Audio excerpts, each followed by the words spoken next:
Piotrek złamał mi miotłę, kurwa. No, powiem ci. Jakbyś wielu ktoś na dupce, kurwa. Nie wiem, jaka będzie odpowiedź BBR-a. Złoto leci. Troszkę chaosu na początek, bo cały ten film będzie jednym wielkim chaosem, ponieważ ten film miał być czymś zupełnie innym. No, jestem już w Matwaborg. Tutaj ładny szyld chłopaków. Samochód jest zapięty już na rolki. Miało być spokojnym porównaniem dwóch produktów. I te produkty to kolektor wydechowy firmy BBR. BBR, jak twoją mać. Oraz kolektor wydechowy Matwaborgs. Chcieliśmy porównać te dwa kolektory na spokojnie, na liczbach, na hamowni, pokazać jakieś drobne różnice, bo nie ma co w takim produkcie spodziewać się jakichś ogromnych różnic, chociaż mamy troszkę różną konstrukcję. Mamy kolektor BBR 4:1 z katalizatorem oraz kolektor Matwaborgs, który jest kolektorem 4:2:1 równoodległościowym, więc spodziewaliśmy się jakichś drobnych różnic w przebiegu momentu obrotowego w średnim zakresie, ale nic dramatycznego, chociaż właśnie po to miało być to porównanie, żeby pokazać, która konstrukcja gdzie lepiej wygląda, gdzie się lepiej sprawdza, która jest lepsza na ulicę, która lepsza na tor, a może by się okazało, że któraś z nich jednak wychodzi lepiej w tym i w tym przeznaczeniu, więc plan był na prosty film porównawczy. Hamownia, strojenie, jeden kolektor, wymiana kolektora, hamownia, drugi kolektor, porównanie liczb, nic wielkiego. Tyle, że w trakcie tego strojenia okazało się, że Nie. Mamy serię. coś jest nie tak, coś nie działa. Ten samochód nie generuje nawet w pobliżu tej mocy, której oczekiwaliśmy, i zaczęła się cała zabawa.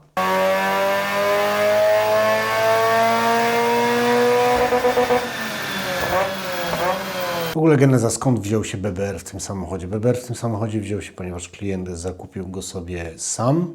Ja bym tego nie polecił. Uważam, że są po prostu dużo lepsze i tańsze i nasze rodzime rozwiązania, ale klient sobie zakupił ten zestaw od BBR-a i zgłosił się do mnie już z samochodem i z zestawem, więc ja go zamontowałem i zająłem się wystrojeniem. Wystrojeniem oczywiście z firmą BBR, ponieważ oni to sprzedają razem z licencją do programowania. Na tej licencji potem oparte jest granie map. Tak działa cały system EQTEC. No i ogólnie montując części bądź co bądź w jakiś sposób renomowanej firmy, nie przewidywaliśmy, że problem będzie leżał właśnie w elementach od nich, i to nie tanich elementach, bo to są naprawdę duże pieniądze. To trzeba zapłacić BBR-owi za ten ich kolektor i no i potem za cały wydech. Elementy jeszcze do tego droższe, ponieważ wzięte z katalizatorami, więc to są naprawdę niemałe pieniądze. Już na pierwszych przejazdach okazało się, że ten samochód nadal nie generuje, nie? Więc nadal nie mamy tej okolicy 170 kilku, czy nawet 180 koni, lecz poruszamy się gdzieś w okolicy 160, więc praktycznie poruszamy się w rewirze seryjnej mocy dla tego silnika, a mamy zmienioną jeszcze jedną rzecz, ponieważ ja na tą hamownię trafiłem w tej chwili już po montażu wałków o tym agresywniejszym profilu, więc samochód powinien generować w okolicy już nawet 190 koni. Takiej mocy oczekujemy. Te wyniki, które mamy z tych pierwszych przejazdów, z próby strojenia tego samochodu, są niespójne z tym, co jest zamontowane w samochodzie, ponieważ to są setupy, które się powtarzają, setupy, na których jeździ ogromna ilość MX-5 w Polsce i wiem, czego oczekiwać, więc to, co mi pokazuje hamownia, jest totalnie niezgodne z tym, co mamy zamontowane w samochodzie, więc tutaj i nasze podejrzenie w którymś momencie już pada na układ wydechowy. I też Paweł, czyli Five, człowiek, z którym stroję najwięcej MX-5, również zaczyna sugerować przytkanie wydechu, ponieważ coś się nie zgadza. Po kolejnej próbie, po kolejnym przejeździe podejmujemy decyzję, że musimy czegoś poszukać, ponieważ coś jest mocno nie tak. Na początek eliminujemy taką prozaiczną rzecz, jak na przykład brudny filtr. Te rzeczy mamy od razu sprawdzone. To zresztą sprawdzałem jeszcze zanim przyjechałem na hamownię, więc mamy wyeliminowaną stronę dolotu. Zostaje nam strona wydechowa, więc szybka decyzja. Wyciągamy kolektor.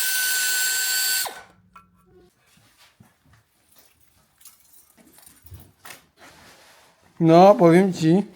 Po wyjęciu tego oto kolektora naszym oczom ukazał się katalizator, który tutaj w tej chwili już nie wystaje aż tak daleko, ponieważ Dominik wepchnął go ręką. Porządny katalizator. O zmiennej długości. Ręką do środka z powrotem, ale on powinien znajdować się jednak dużo głębiej, bo jeżeli tutaj mamy katalizator, to znaczy, że ta sonda jest w jego wnętrzu, a on powinien tak naprawdę być tu, czyli w tym zakresie, gdzie tu mamy ten najszersze miejsce, więc to już nam pokazało, że uszkodzony mamy sam kolektor, czyli on się przytkał tym fragmentem katalizatora, ale wzięliśmy też kamerkę endoskopową i zajrzeliśmy głębiej, czyli zajrzeliśmy do samego wydechu, do drugiego katalizatora, który znajduje się kawałeczek dalej za tą flanszą łączącą kolektor z pozostałą sekcją wydechu.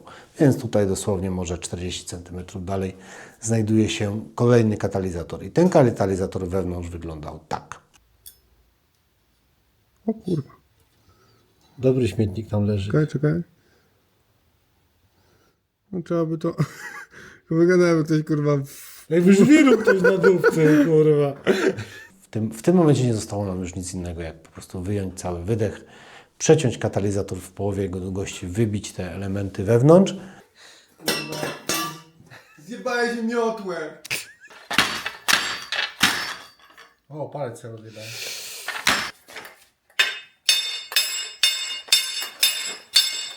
Złoto leci. Idzie? Idzie. Żeby móc to auto dalej stroić, czyli żeby pozbyć się wszystkich restrykcji, które są po drodze w wydechu. I jak się okazało, to nie jest koniec naprawdę strasznie dziadowskich rozwiązań firmy BBR. Teraz możecie zobaczyć, w jaki sposób połączone są rury wydechu z samym katalizatorem. Idealne zejście widzimy tutaj. Tak, tutaj mamy jakość firmy BBR. Idealne zejście. Spaliny akurat wchodzą tam, gubią się, nawracają, a potem znajdują drogę. Ogólnie to Ci powiem, że cały ten wydech BBR-a to jest jedno wielkie zaskoczenie, kurwa. Dawno nie byłem tak, kurwa, zaskoczony, jak jestem zaskoczony dzisiaj. I te wystające kawałki rury do wnętrza katalizatora powodują to, że spaliny, które... Wezmę ten nieszczęsny BBR do ręki, nie? Czyli spaliny, które wpadają nam do takiego katalizatora, jak tutaj, ten drugi jest troszkę większy, one powinny, ten katalizator do rury powinien być tutaj na gładko zespawany i dokładnie tak samo po drugiej stronie, ponieważ jeżeli mamy tak, jak przed momentem widzieliście i ta rura wystaje tam do środka i tak samo jest z drugiej strony, to spaliny zamiast w momencie, gdy one tutaj wpadają, zamiast się częściowo tak jakby przykleić do ścianki i rozciągnąć, rozprowadzić się po całości katalizatora, są kierowane tylko i wyłącznie na jego środek, a dodatkowo po drugiej stronie, tu gdzie powinno być delikatne, gładkie zejście i przejście w średnicę rury, którą spaliny są odprowadzane, znowu mamy wystającą do środka ściankę, która powoduje to, że nawet jeżeli część spalin będzie się poruszała tutaj po drugiej stronie, to trafi na boczną część tej ścianki, odbije się i zacznie nam tutaj rezonować, więc mamy kolejne dwie restrykcje, kolejne dwa elementy, które powodują zmniejszenie przepływu spalin w tym układzie wydechowym, więc tutaj mamy tak naprawdę dramat za dramatem. To nie jest kwestia tego, czy ten samochód wygenerował trochę mniej. Kwestia tutaj jest taka, czy te części w ogóle powinny do tego samochodu kiedykolwiek trafić, czy one powinny być sprzedawane jako renomowana część tuningowa. Teraz Wam po kolei wstawię kilka wykresów. Pierwszy wykres, czyli ten wykres, jak samochód generował zaraz po ukończeniu prac przez BBR-a, czyli po montażu, po wystrojeniu. Bez żadnych napraw, bez niczego, po tym jak BBR do mnie wysłał maila, w którym napisał. Drugi wykres To jest wykres już po wyczyszczeniu przepływomierza i po montażu wałków, ale jeszcze przed strojeniem. Czyli mamy strojenie BBR-a, mamy wyczyszczony przepływomierz oraz mamy zamontowane wałki CAD-CAMS-a i samochód generuje tak. Trzeci wykres. Tutaj mamy wykres zaraz po zmianie kolektora, czyli zmieniliśmy tylko i wyłącznie kolektor. 20 koni w górę od razu. Jakiś komentarz? Wygląda na to, że działa. To jest nadal na parametrach, które zostały zrobione pod poprzedni kolektor, czyli tylko i wyłącznie mechaniczna wymiana kolektora i samochód od razu generuje około 20 koni mechanicznych więcej. No i finalny wykres, który nam pokazuje, ile to auto wygenerowało na końcu, czyli tutaj mamy w tej chwili bardzo mocno zmieniony setup. Kolektor Matfaborgs, naprawdę bardzo fajny kolektor, polecam. Mamy kolektor Matfaborgs, mamy wałki CAD-CAMS-a i mamy strojenie Pawła. Więc z BBR-a został nam tylko wydech, który jest w tej chwili pozbawiony katalizatora oraz nadal ma te nieszczęsne, źle wspawane rurki do tej rozszerzającej się puszki. Pewnie może koń, może półtorej różnicy, gdyby tam była wstawiona prosta rurka albo dobrze wspawany katalizator, więc gdzieś tam można powiedzieć, że pewnie jeszcze jakiś konik albo półtorej jest do uzyskania, ale to już nie jest żadna ogromna różnica, więc po ustaleniu z właścicielem wiem, że on sobie samochód w tej chwili odbiera. Wracamy do tematu na wiosnę i pewnie wydech jako taki zostanie, no jednak jest to w jakiś tam sposób fajny wydech wykonany ze stali nierdzewnej. Trzeba tylko z niego wyciąć te nieszczęsne pozostałości po BBR-owym katalizatorze, spawać tam jakiś sensowny katalizator i wydech zostanie. Ma ładne końcówki, ma ładnie wykonaną puszkę, brzmi całkiem dobrze, więc wydech po prostu zostanie już na samochodzie. Jeszcze na koniec wstawiam Wam takie wykresy porównawcze ponakładane na siebie, jak było, jak jest. Tutaj będą podpisy pod spodem, bo już nie wszystko pamiętam, co mam zrzucone, więc to Wam powstawiam z podpisami. Bardzo Was proszę o komentarze, czy kiedykolwiek spotkaliście się z podobną sytuacją, czyli montujecie jakieś części, które miały być super, hiper, duper zajebiste, a okazuje się, że jest to chłam. I po raz kolejny, naprawdę po raz kolejny zwracam się z ogromną prośbą do Was wszystkich. Ufajcie temu, co jest na naszym rynku. W Polsce są jedne z najlepszych części tuningowych na świecie i mamy jednych z najlepszych specjalistów. Nie mówię o sobie. W żadnym wypadku nie chcę z siebie zrobić żadnej alfy i omegi. To są ludzie, którzy są wiele poziomów nade mną i mam to szczęście, że mogę z nimi współpracować i mogę się od nich uczyć i mogę razem z nimi tworzyć bardzo fajne rzeczy i niekoniecznie musimy szukać czegoś dobrego po świecie, bo naprawdę najlepsze rzeczy są tutaj u nas. W Polsce są najlepsze części tuningowe. In the world.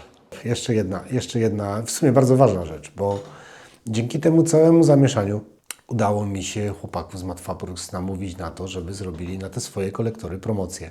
Więc jeżeli chcecie sobie kupić naprawdę bardzo fajny kolektor do samochodu, to zapraszam do nich na sklep. Tam w tej chwili chyba do końca roku będzie promocja na te kolektory związana właśnie z tym całym zamieszaniem i z tym, że tworzę ten materiał, więc ja nic z tego nie mam. Nie ma tu żadnych sponsorowanych akcji ani niczego takiego. Są to po prostu moi bardzo dobrzy znajomi, a produkty bardzo dobrych znajomych, tym bardziej jeżeli są one bardzo dobre, bardzo dobrze się poleca. Więc zapraszam do Matfaborgs na sklep. Link do kolektora znajdziecie w opisie filmu i jeżeli chcecie dobry, generujący kolektor do swojego samochodu, to właśnie tam go znajdziecie. Na dzisiaj to tyle. Zamieszania sporo chaosu. Mam nadzieję, że udało się to przekazać w taki sposób, że ten materiał jest zrozumiały i że troszkę chociaż Was uświadomił w tym, że po raz kolejny to mówię, zagraniczne to nie jest lepsze.